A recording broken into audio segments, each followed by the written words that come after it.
I don't know if this is like this for everybody, but at least what it seemed like to me was I was in this position where I could just work 24/7 and never be caught up. And I was maxed out as far as like pay goes. I wasn't, I negotiated for more income and wasn't able to get that. There wasn't a lot of opportunity for promotion at that time.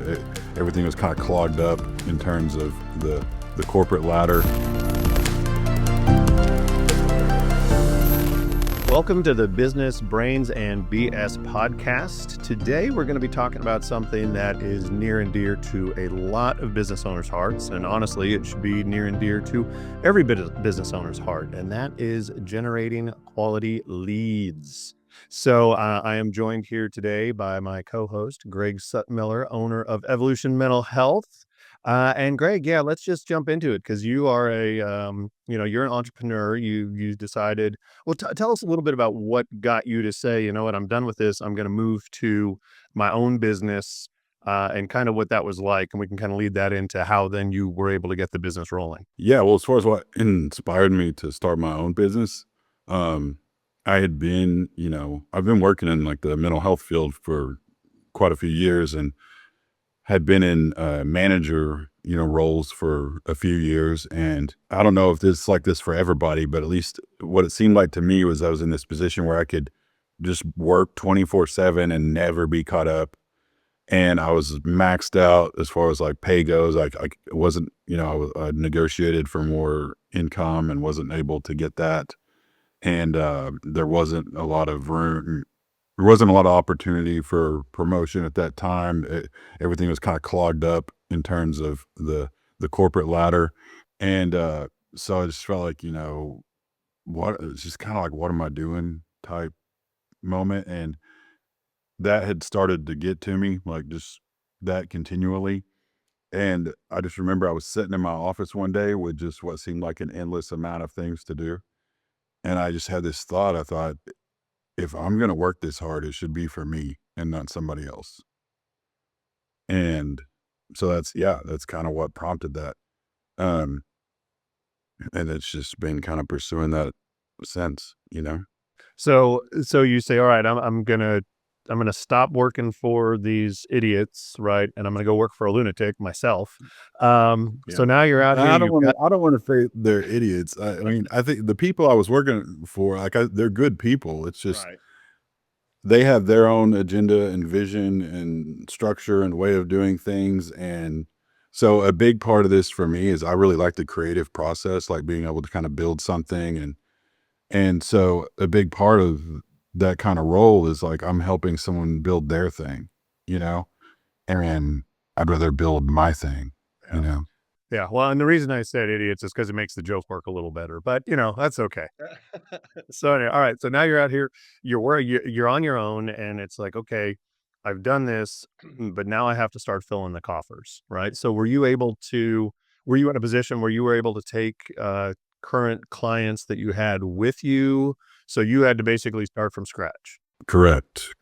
Yeah. So here you are. You started your own business, right? You got the Evolution Shield, and nobody's showing up to lay on the couch and tell Mhm. you their story. So Right. how'd you get your first customer, or your first client? So the first thing I did is that there's a really popular online directory where you can go find therapists. And so I made an account on there. And my very first client I got found me on that website. And then I knew a lot of people in the mental health world, um, having been in that field for a while in this area. And so I would get referrals from people that knew me, that I'd worked with and things like that. So to start, it was kind of those two things. I got people from that directory online, and then I would get people just because somebody knew me, they couldn't take on at their practice, and they were like, "You should go see this guy." That's kind of how it started. Okay, awesome. Yeah, and I think that's such a big thing. When we start a business, I learned this during my action coach training. You own a counseling business. I own a coaching firm. Really, we own a sales and marketing business that does counseling, or a sales and marketing business that does coaching. Because if we can't figure out how to get the right people into our funnels, then it doesn't matter how good we are at our business, right? you're basically going to end up going back and working for somebody else. So I know you mentioned knowing several other people in your industry, in your field, who were able to refer to you. And Greg and I actually met through networking, so that's another really good resource for business owners who are looking to to grow their business. So what's your experience been with networking, Greg? Oh, it's a huge help. Like you said, you get clients that way. I've gotten I meet somebody at some networking event, and then they talk to me after the event, and they're like, "Well, my nephew has this problem with this. Can you help with that?" So you get those types of referrals from the networking. Sometimes you get the I don't know what you might call like the next tier type referrals where it's like not an individual, but it's somebody that's like, "Hey, can we use this like for our employees?" And when they have stuff, can we send them to you? Can we work something out for that? Those are great. Um, but then it's not always just about the clients that we get from it. It's the connections with people that are helpful. Like you said, you and I met at a networking thing, and I've used your services, and it's been really helpful. And I wouldn't have met you had we not been at the same thing. And it's not just that. I mean, so many people have been like that. Daryl, our fearless podcast producer that no one gets to see. Um, that's how we met him, was through Mhm. networking. The people that run my website, networking. I mean, so much of the services I use in my personal life and business, I met through networking. So yeah, I think it's incredibly important. I'm a believer, like, you can't have too many relationships when it comes to this sort of thing. Yeah. Well, and I think that's an important point there, because I think so many business owners come out and they want the easy, right? They think, okay, I'm going to make a Facebook page and a LinkedIn profile, and I'm going to have a website and have SEO, and I'm going to do Google ads and Facebook ads and all of these things. And yeah, those all are important, but they are not. I kind of look at it as you got 2 different ways that you can get leads, kind of the hunting and the farming, right? So those things I just mentioned are much more farming. And in order to run a successful business, until you grow to a point where you really have name brand recognition, people know who you are and they are coming to you, you can't just put a website up in most cases and, do a couple of things online and then sit back and wait for people to come. That's just not the way the world works. So that's really more of that farming type of mentality there as far as lead generation. So you've got the hunting and you've got the farming component of it, right? So those things that I just mentioned are really more of the farming type of stuff, the sitting back and waiting for it to come to you versus going out and being a hunter, right? And a hunter has got a much better chance of bringing something to eat home that day. Right. And that's where I think things like networking come into play. And it's so important, because I talk to business owners about this all the time, is to be very intentional with your networking, because there are an awful lot of groups out there that you can go, you can have fun, you can have a couple drinks, meet a couple people, whatever it is. But at the end of the day, if you walk away from that networking event with nothing, with no next steps, then really all you did was just go and waste some valuable and precious time. So I always encourage people to think about, who would you like to meet? What's kind of the ideal outcome of this networking event? And go there and think about, okay, I would like to leave out of here with 3 set coffee dates with people who either, I can help, who can help me, who can introduce me to somebody, or who might be an ideal client. And I think that's another important thing to think about in networking too, is kind of that mentality of givers gain, right? So often when we go to networking events, especially as a new entrepreneur, we're trying to get people to do business with us, but it really needs to be all about, how can I bring value to this other person? And when you can find a way to bring value to somebody else, it kind of opens them up to you, right? It's that whole know, like, and trust type of thing. Something else I see too is very often business owners get a good, uh, a good stable of clientele going, and then they don't do a great job of leaning on those folks and asking them for referrals, right? Because when you get an introduction through somebody, kind of like what you were talking about earlier, you get that warm introduction, and that makes a huge difference because the opportunity to turn that individual into a client goes way up because you immediately get credibility from those from those referrals. So I think it's important to find a way to be comfortable asking for referrals, right? And to have some type of a referral program. And it doesn't have to be, 3 months free or, you get a Cadillac if somebody comes on board. It can very easily be something just as I've got a client when they get a referral that closes, they send the person who referred a handwritten thank you note and a $5 gas card. Because people just like to be recognized when they send, when they do something nice for you. So I think, and I don't know in your world, are you able to do anything like that? I know that you've got specific rules around, your practice. Yeah, in the counseling, therapy world, we're not allowed to solicit anything, any kind of advertising or anything from clients, because there's a lot too. There's confidentiality. You're asking someone to breach their own confidentiality when you do that. And then there's the thing like, what if they don't want to, but they feel obligated to? Then that could damage the relationship with the client and all this stuff. So we're not allowed to do that. We're not allowed to do any type of rebating. Where we compensate people for referrals. Um, but to your point, I mean, there are still things that we can do. So, for instance, say there's like a medical practice that sends us a lot of their patients, um, because of confidentiality and all that. Like, I can't send them a card and be like, "Thank you so much for sending Susie," um, but I can send them a Christmas card or drop off some cookies at their office, you know, um, just to kind of keep the working relationship going. Without any direct, like, thank you for this person or, greasing your palms for more that kind of thing. So there's still things that you can do just to show gratitude.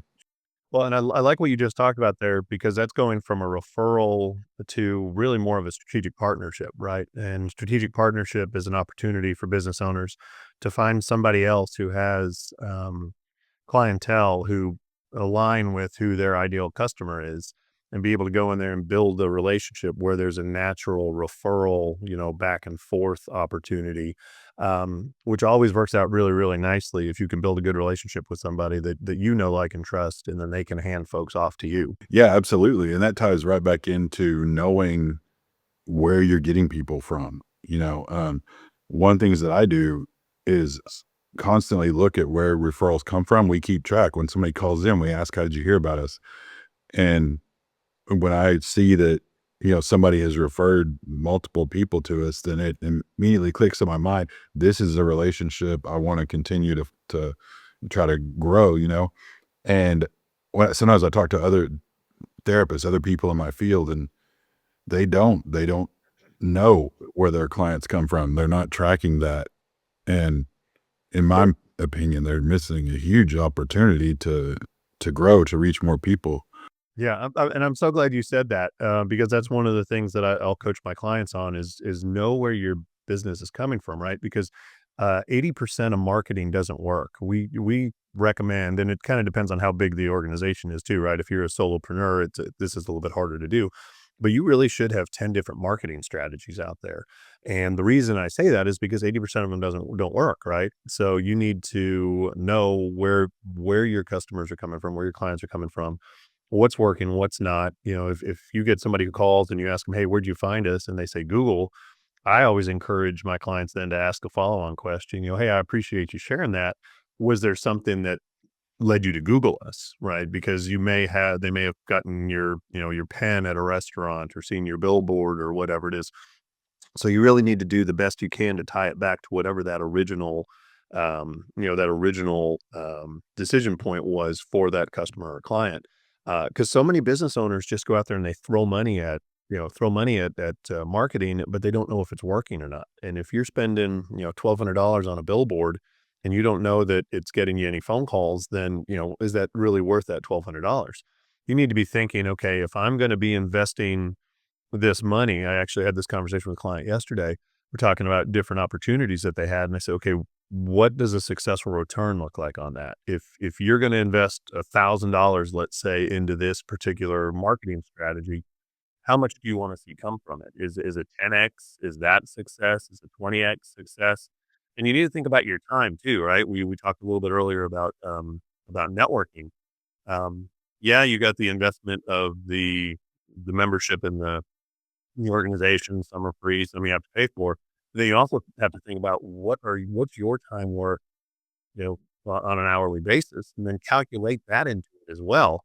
And then look at, okay, what's my return? So yeah, I may pick up two new clients a month, right? But if my average dollar sales $100 per, per client or whatever it is, and I'm spending 5 hours a month plus $100 a month on my membership, now I need to start looking at that very seriously to say, okay, is this really a good use of my time, a good use of my talents, a good use of my resources?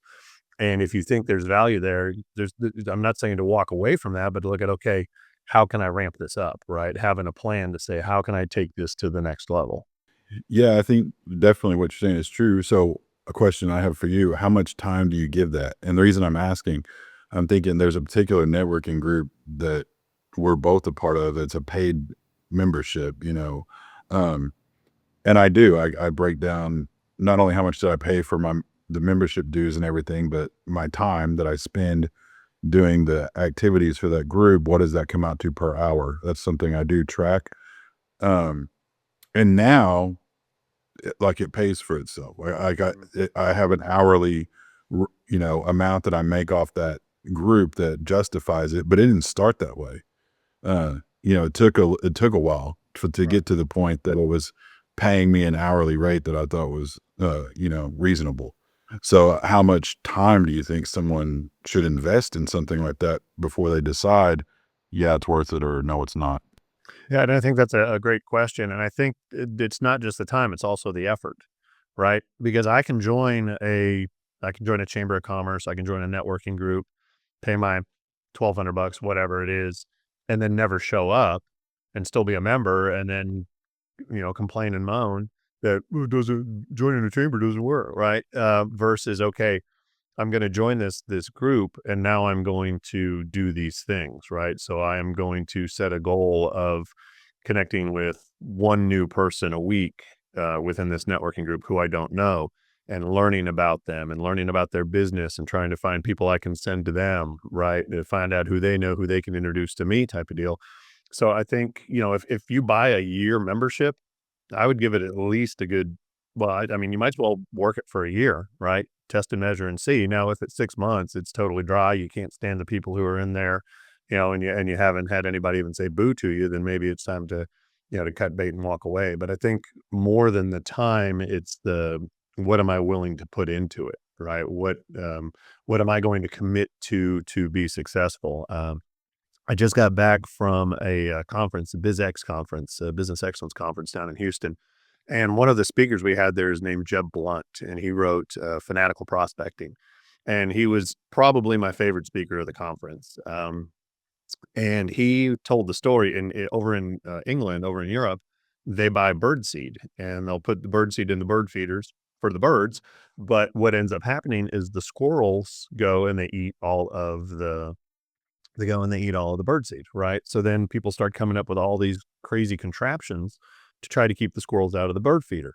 And the squirrel each and every day continues to try to figure out a way to get into that bird feeder. And you said, you can Google it and there are videos of squirrels falling off of stuff and laying there for a second and getting up, kind of shaking off and going back. But at the end of the day, almost every single time, the squirrel ends up getting the birdseed.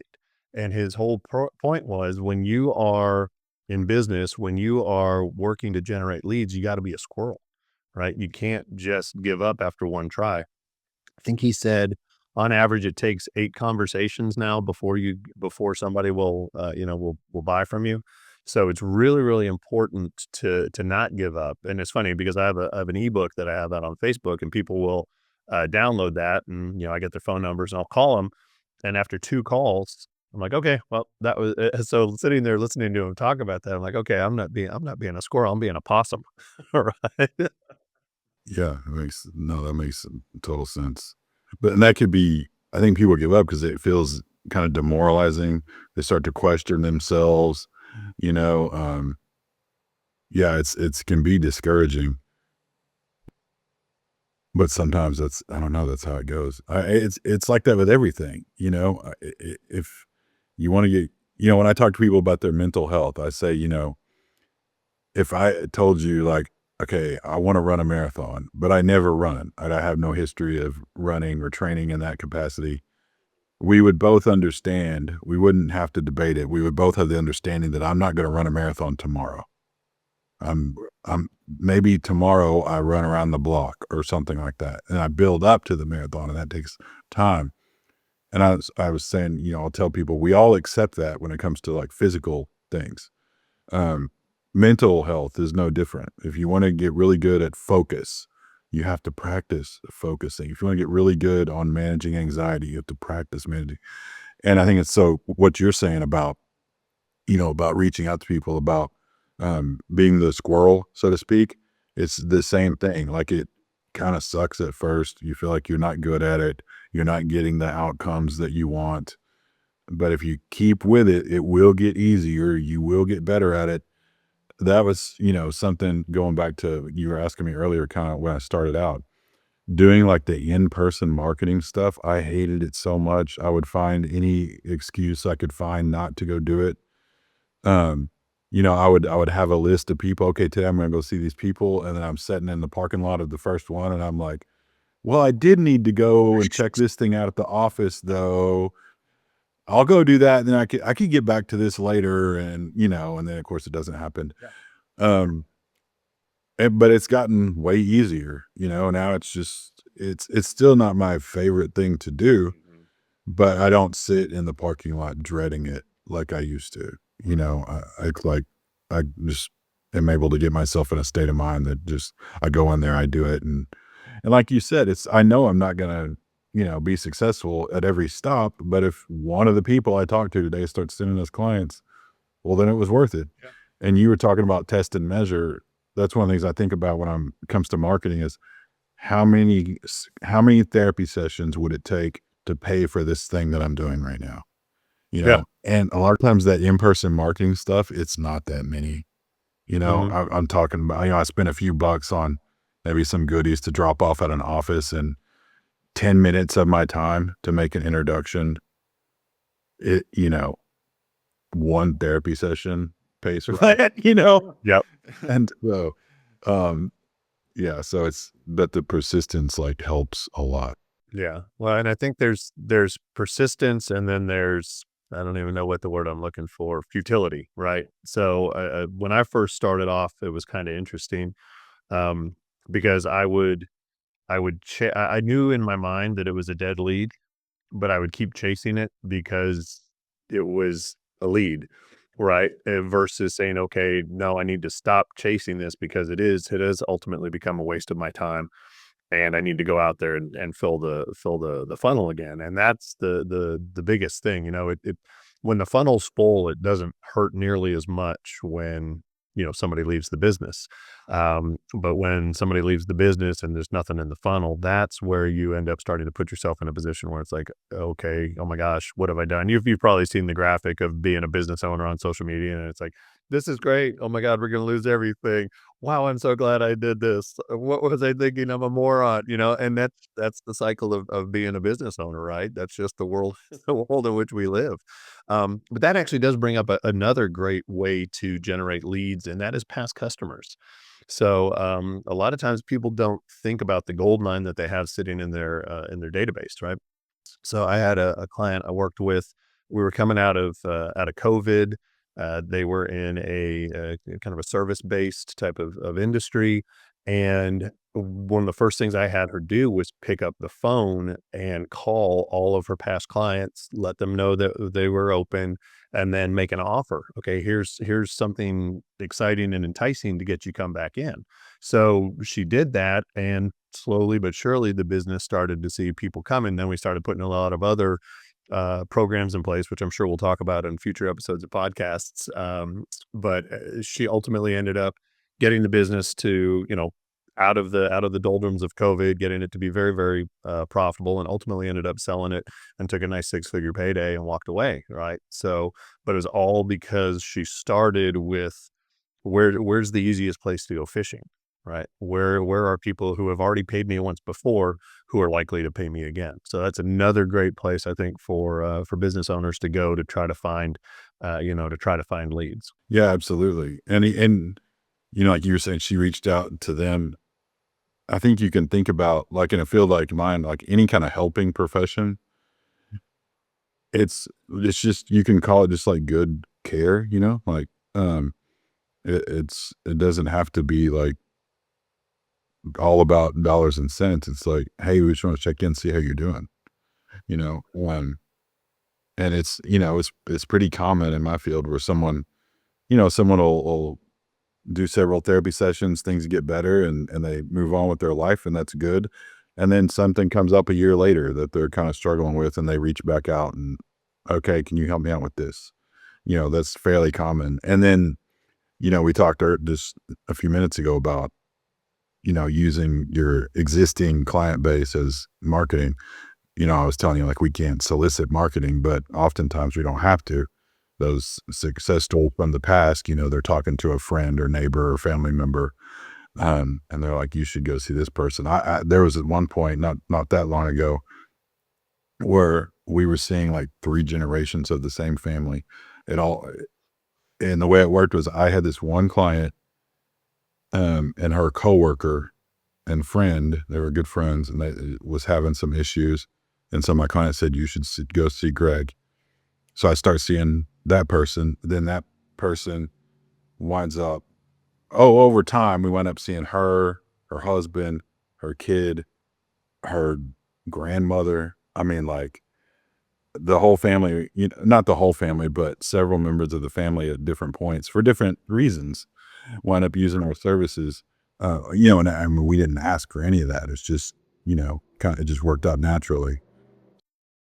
Yeah, that's awesome. What's interesting too, because you think about what you do and how I guess for lack of a better term, kind of the stigma has changed, right? Because I can remember growing up, there are not a whole lot of people who would have admitted that they were going to counseling. It's like, well, what's wrong with you? And now the fact that people are openly saying, hey, this guy's great. You got to go talk to him if you got issues. So I think that's kind of a cool thing that we've had that change and that adjustment in the way society views what you do, which is awesome. Well, I think you could make the same argument for what you do. I mean, um, it takes some humility and to say, like, I need help figuring this out. And I don't know, maybe I'm naive, but I think, 20, 30 years ago, there were probably way less people reaching out for your type of services. And I think about going again, lead generation, go back to marketing. I don't know that I would have ever reached out for your type of services had we not met and I learned more about what you did. I was trying to figure it out on my own, which is what I'm sure a lot of people are out there doing. Yeah. Well, and I think that's an interesting point too, because that leads me to both you and I do speaking engagements and have generated some pretty good, referrals, pretty good clients out of that. But I think part of the speaking engagements and part of, I guess, the best way I would say to find and attract clients is to figure out what the pain point is that they're experiencing, and then make sure that you have a clear message that tells them how you're going to help them fix that pain point. Because when you can do that, then people, they drop their guard, they lean in. Because again, it goes back to what we were talking about. It's WIIFM, right? WIIFM. What's in it for me? So if you can figure out what's in it for me as the potential client and convey that clearly in a way that I understand, there's a much better chance that I'm going to raise my hand and say, "Hey, yeah, I'd like to talk to you." Yeah, yeah. And you mentioned the speaking engagements. I do a lot of continuing education, or like I speak for therapists that are looking. We all have to get a certain amount of continuing education every year. So going back to the WIFM thing, I go into every one of those knowing that there are, thousands of people out there who need hours for their continuing education. And if I can provide that, that's great. And then so that meets their needs. And then I try to pick topics that I think are going to be helpful and useful. So that's another thing that they get out of it. And I think another important piece is I'm only talking about the stuff that I know where I know what I'm talking about. Because I want to deliver a good product. So, we're going to put this out there. Here's what's in it for you. You get the continuing education credit that you need. You get knowledge, information that you can use with your clients in your own practice. And it's quality. Like you're not just going to sit there bored. You're not going to think, well, this is ridiculous. I'll never use this um, so, but then all that does, I mean, a big part of why I do that is because we get more clients from it. Yeah. I think the other thing is it makes you, gives you credibility immediately. It makes you the subject matter expert when somebody's willing to sit there and listen to, one of us talk for an hour, and we give them those aha moments. They say, okay, wow, I need to follow up with this person. I believe you've probably pulled a couple of, you've got multiple, what do you got, 17 now, something like that, therapists working with you or for you? Somewhere around that, yeah, and I imagine that several of those have probably come from you getting to know them or them attending your lectures, right? Yeah, yeah, I've gotten multiple therapists that work for me. That's how we first met was through like the continuing education, the speaking engagements, that kind of thing. So I think if I were gonna wrap this up and put a bow on kind of this topic, it's get out there and take action, right? We have a joke with Action Coach. We're called Action Coach, not think about it coach for a reason. Because when you find yourself in a situation, you can either kind of pull yourself, pull the covers up over your head and wish it away. You can say, you know what, I'm going to go out there and I'm going to take action. I'm going to move things forward. It may not work, but when you've got your vessel in motion, right, you can always change direction. Got a very, very good friend who always told me, Eric, you can't steer a parked car. And that is just absolutely so true. So, if your business isn't doing as well as you want it to be doing, if it's doing as well as you want it to be doing, if it's still growing, you still got to take action. You still got to be out there. You still got to be selling your product so that, this thing can continue to go. All right. Well, thank you for joining us for this episode of the Business Brains and BS podcast. If you're watching us on YouTube, do us and yourself a favor. Go ahead and hit subscribe. If you're listening to us on one of your favorite podcast mediums, whether it be Spotify or Apple, go ahead and make sure that you click follow. And then if you would leave us a 5-star review and leave some comments so that other folks out there who would benefit from this can find us. We'll see you next time.